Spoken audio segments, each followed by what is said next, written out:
खरीप हंगामाच्या पार्श्वभूमीवर आज खत पुरवठा आढावा बैठक जिल्हाधिकारी कार्यालयात पालकमंत्री प्रकाश आंबेडकर यांच्या अध्यक्षतेखाली आयोजित करण्यात आली होती. बैठकीत जिल्ह्यातील खतांच्या उपलब्धता, संभाव्य टंचाई, आवंटन नियोजन आणि वितरण प्रक्रियेतील अडचणी यावर चर्चा करण्यात आली. मात्र खत विक्रेत्यांकडून अधिकारी 5,000 रुपयांची हप्ता वसुली करत असल्याचा आरोप या बैठकीत स्वाभिमानी शेतकरी संघटनेनं केला. यावर पालकमंत्री आंबेडकर यांनी कुणालाही पाठीशी न घालता अशा अधिकाऱ्यांवर कारवाई करण्याचा इशारा दिला. उत्पादक आणि विक्रेत्यांनी लिंकिंग विरहित गुणवत्तापूर्ण निविष्ठा पुरवठ्याची खबरदारी घ्यावी असे आदेश पालकमंत्री आंबेडकर यांनी दिले. कोल्हापूर जिल्ह्यात बोगस खतांची विक्री होतीये, त्याचबरोबर लिंकिंगही सुरू आहे.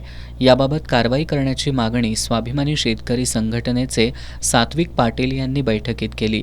यावर जिल्ह्यात स्थापन भरारी पथकांमार्फत कडक कार्यवाही करावी असे निर्देश पालकमंत्र्यांनी दिलेत. कोल्हापूर जिल्ह्यात मे महिनाअखेर 100% खतांचा पुरवठा झालाय. जिल्ह्यात सध्या 14,862 metric ton urea, 1,163 metric ton DAP, 6,213 metric ton MOP, 2,697 metric ton संयुक्त खते आणि 5,448 मेट्रिक टन SSP उपलब्ध आहे. एकूण 54,599 मेट्रिक टन खतांचा साठा उपलब्ध आहे.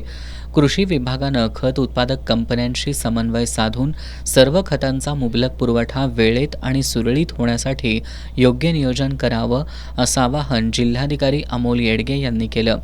विक्री केंद्रांच्या बाहेर जिल्हा तक्रार निवारण कक्षाचा मोबाईल क्रमांक आणि तक्रार QR कोड स्पष्टपणे लावण्याबाबत जिल्हाधिकाऱ्यांनी सूचना दिल्या.